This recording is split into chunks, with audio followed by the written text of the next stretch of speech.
telah sempurna membungkus bumi saat mobil yang membawaku ke bandara memasuki area keberangkatan.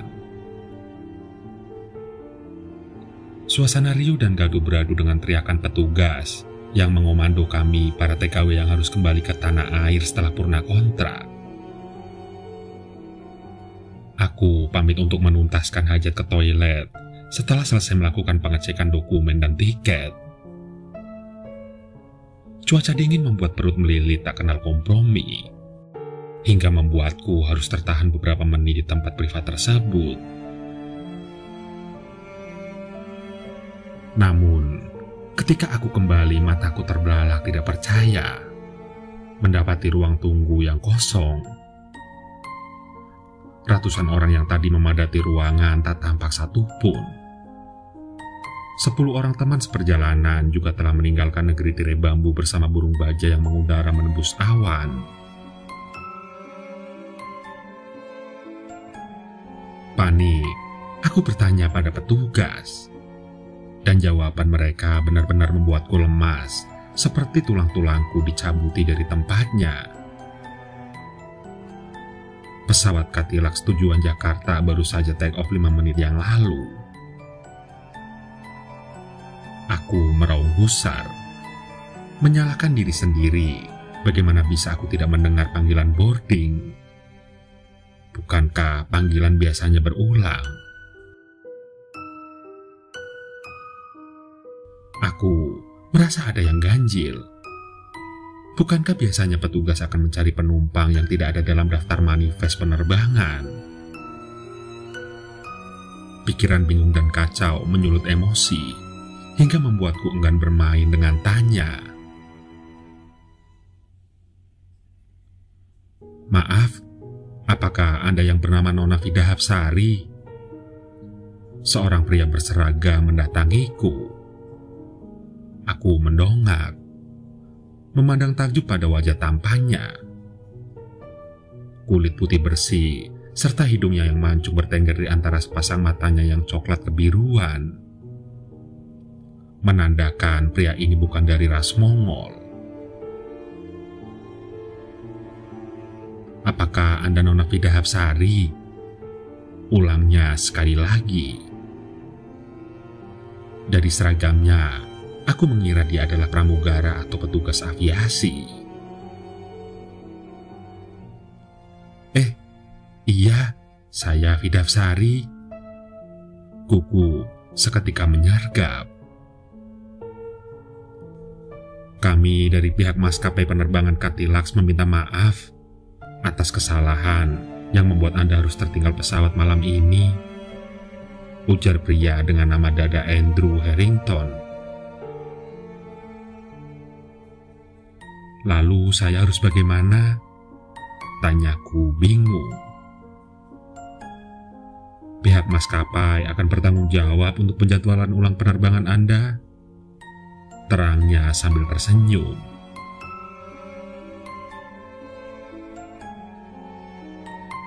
Dada ini berdegup kencang saat melihat barisan giginya yang putih di balik senyum ramahnya. Ada jadwal penerbangan terakhir melalui Singapura, lanjut pria itu. Aku cuma diam. Aku tidak punya pilihan.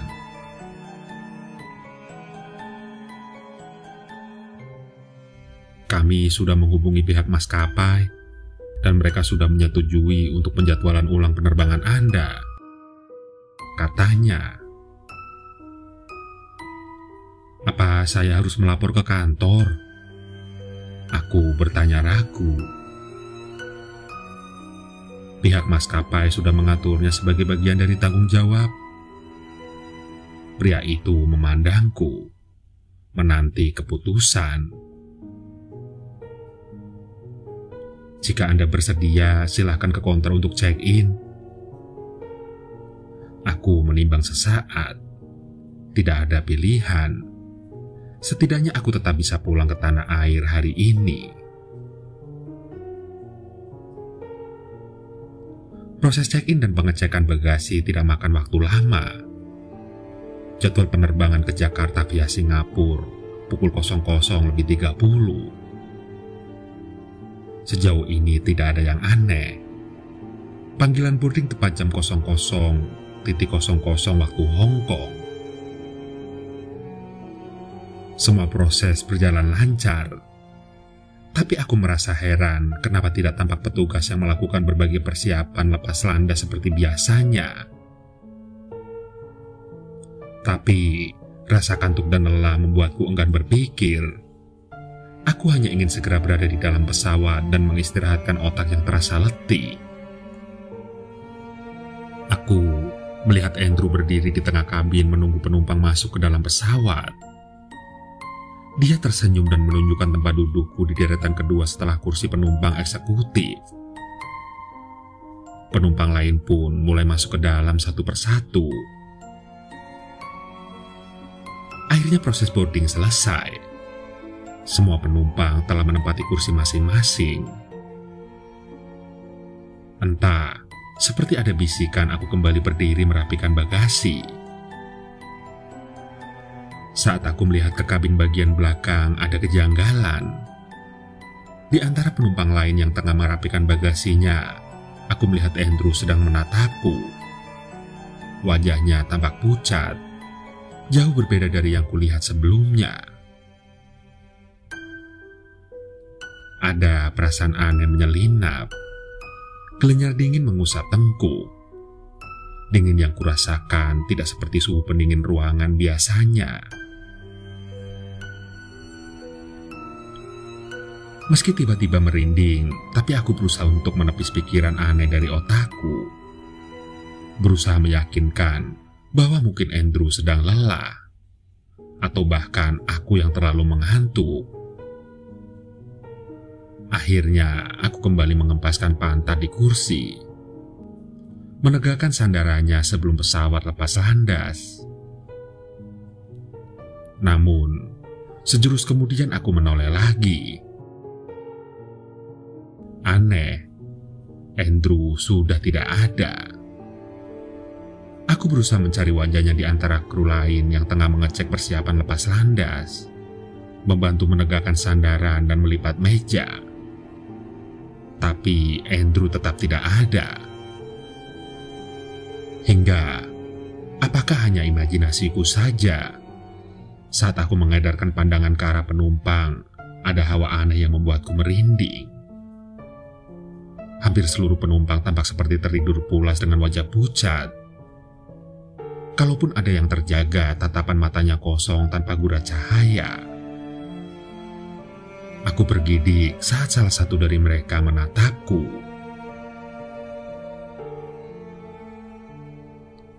Bunyi tombol peringatan posisi take off mengagetkanku dari lamunan.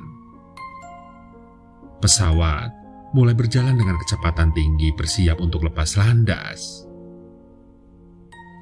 Aku merasakan sedikit kejanggalan lagi. Suhu di kabin terasa lebih dingin daripada biasanya. Saat lampu kabin dimatikan, sekilas aku melihat seseorang berdiri di tengah kabin. Seorang pria. Aku tidak bisa melihat wajahnya. Namun aku bisa melihat dia memakai seragam. Wajahnya pucat seperti saat kulihat sebelumnya. Apa itu mungkin Andrew? Batinku. Pesawat mulai mengudara dan lampu kembali dinyalakan. Aku menoleh ke arah kabin, tapi tidak mendapati siapapun berdiri di sana. Kosong. Bahkan, para kru pesawat telah kembali ke ruangannya.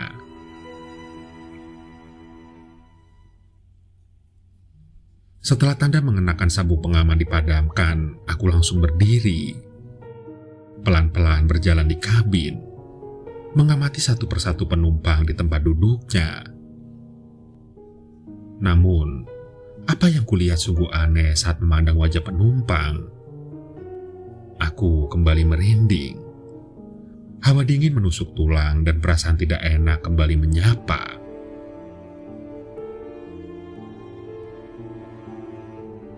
Perasaanku makin tidak karuan. Setiap gerakku seperti ada yang mengawasi. Akhirnya aku memutuskan untuk segera kembali duduk. Biasanya, aku tidak peduli saat pengecekan kabin yang biasa dilakukan 20 menit sekali pada penerbangan malam hari. Tapi, kali ini aku begitu antusias mengamati satu persatu petugas yang berjalan di kabin. Berharap aku menemukan Andrew di antara petugas tersebut. Hingga, tanpa sengaja mataku bersitatap dengan seorang pramugari berkulit kuning pucat. Kembali, kurasakan aura aneh membelai tengkuku, disertai aroma yang tidak pernah kutemui sebelumnya. Perasaan merinding kembali mengusik. Kini, kantukku menghilang berganti penasaran. Soalnya ini adalah penerbangan teraneh yang kualami. Sunyi tanpa ada dengung suara percakapan, seolah semua bisu. Penumpang yang tertidur sejak awal perjalanan, pramugari dan kru yang aneh, dingin dan gerakan mereka seperti robot. Lalu hawa dingin yang menusuk tulang, meski jaket berlapis membungkus tubuhku, membuat suasana terasa mencekam. Satu-satunya orang yang kukenal adalah Andrew. Aku ingin meminta kejelasan darinya. Tapi pria yang sempat membuatku terpesona saat pertama jumpa itu pun menghilang misterius. Singkat cerita, pesawat akhirnya menyentuh daratan Bandara Changi, Singapura, sebagai pelabuhan transit. Aku sedikit lega. Setidaknya bisa mengurai suasana tidak nyaman yang sejak tadi menghimpit. Seorang pramugari menatapku tajam karena aku tidak mematuhi aturan. Melepas sabuk pengaman dan berdiri sebelum pesawat landing dengan sempurna. Tatapannya yang dingin membuatku sedikit ketakutan. Oleh sebab itu aku bergegas melangkah keluar begitu pintu dibuka. Namun, kurang dari 3 langkah menuju pintu keluar, kembali ekor mataku menangkap sosok pria itu. Berdiri mematung di tengah kabin sambil menatapku tajam. Andrew, desisku ingin menyapa. Lalu aku menghentikan langkah dan menepi, memberi ruang penumpang lain yang melewatiku. Aku merasakan jantungku berdetak kencang tidak karuan. Aku yakin benar itu Andrew. Sosok itu nyata, bukan hanya imajinasiku saja. Pria bertubuh tinggi itu mulai berjalan ke arahku perlahan. Lama-kelamaan aku melihat dia seperti setengah berlari. Mendadak perasaanku jadi tidak enak. Jantungku berdetak makin kencang. Kakiku gemetar, tapi tidak berani untuk melihat ke belakang. Aku seperti merasakan aura kematian yang mendekat. Aku pun memaksa langkah untuk menuruni tangga. "Tolong!" Aku berteriak ketika merasa dia hampir mencapai tempatku.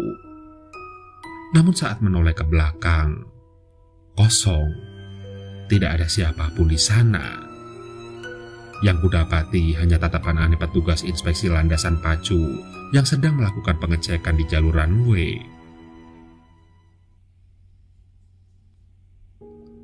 "Apa kamu baik-baik saja?" Seorang petugas menyapaku cemas. Aku terkejut. Sapaan petugas itu membuatku seperti baru bangun tidur. Separuh nyawaku entah melayang kemana. "Iya, saya baik-baik saja," ujarku sedikit bingung. "Aku cuma penasaran saja dengan seseorang," kataku. "Seseorang siapa? Saya tidak melihat siapapun." Petugas itu menatapku heran. seseorang di belakangku. Panik, aku menoleh ke belakang. "Apakah Anda baik-baik saja, Madam? Dan mengapa tengah malam begini Anda berada di tengah landasan runway?" Kali ini, petugas berseragam biru tua itu menatapku tajam, sedikit curiga. "Maksudnya?" Aku bertanya gusar.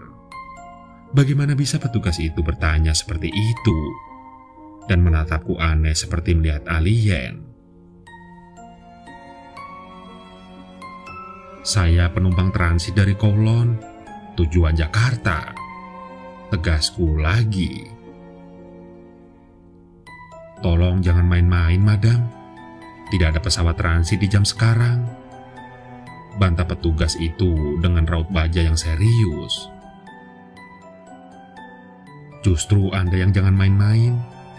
Saya baru turun dari pesawat dengan nomor penerbangan CX212 dari Kowloon, Hong Kong. Aku merinci rute penerbanganku dari awal keberangkatan sampai tujuan akhir Jakarta."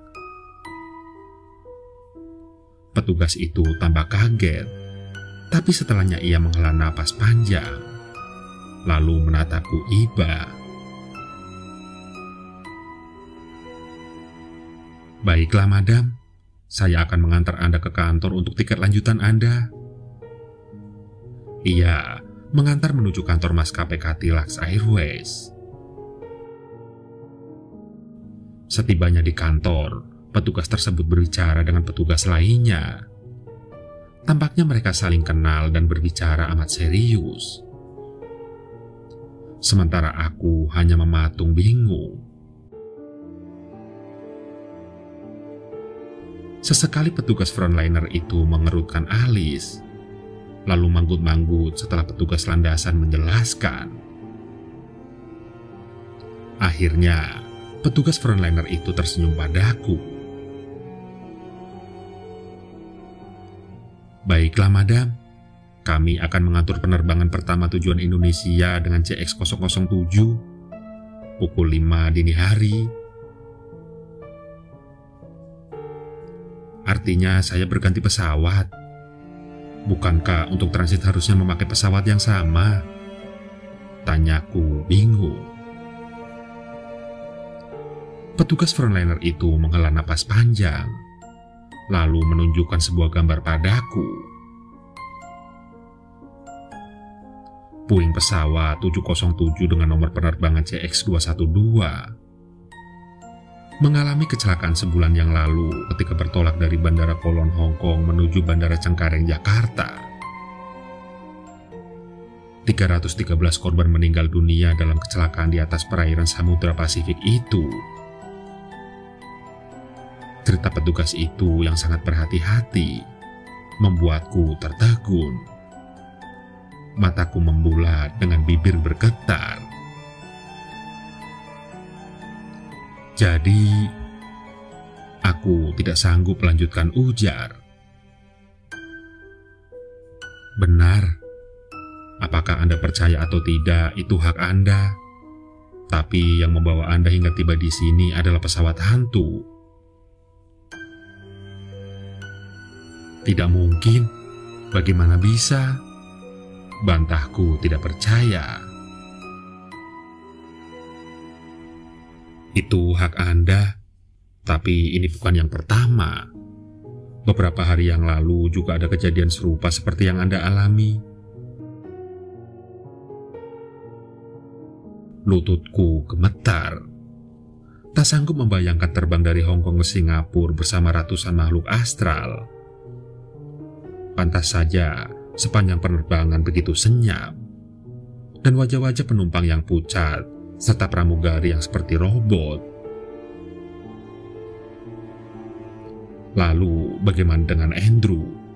Apakah ia juga makhluk astral seperti yang lain? "Maaf, Pak. Apakah dalam berita itu juga disebutkan nama Andrew Harrington?" Kuberanikan diri bertanya agar tidak penasaran. Kemudian petugas menunjukkan sebuah foto padaku, yang kujawab dengan anggukan kepala. Dia petugas tiketing, warga negara Australia yang bekerja di Cadillac Hong Kong. Dia ikut terbang bersama pesawat naas itu hendak menemui kekasihnya di Singapura. Namun hingga kini jasadnya tidak diketemukan. Entah apakah dia masih hidup atau tidak. Aku membelalak tak percaya, hanya bisa mematung dengan nanar. Berbagai macam pikiran berkecamuk dalam benak. Entah harus percaya atau tidak. Semuanya terlalu absurd bagiku.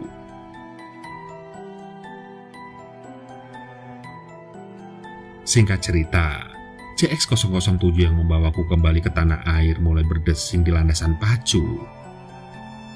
Lampu kabin dipadamkan, sebaliknya lampu tanda mengenakan sabuk pengaman dinyalakan. Aku mengalihkan pandanganku ke arah pintu di sebelahku. Namun, dalam remang lampu kabin, jantungku tiba-tiba berhenti oleh pemandangan yang tak kuduga. Seorang pria tengah berdiri di depan pintu darurat. Dia menatap ke arahku. Andrew, desisku gemetar.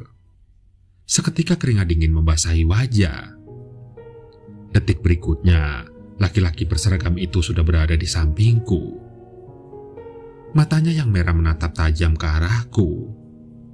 Tersenyum, memamerkan gigi-gigi taringnya dan mendekatkan bibirnya ke telingaku. Aku tidak bisa bergerak. Darahku serasa disedot saat kemudian dia berbisik. Kita bertemu lagi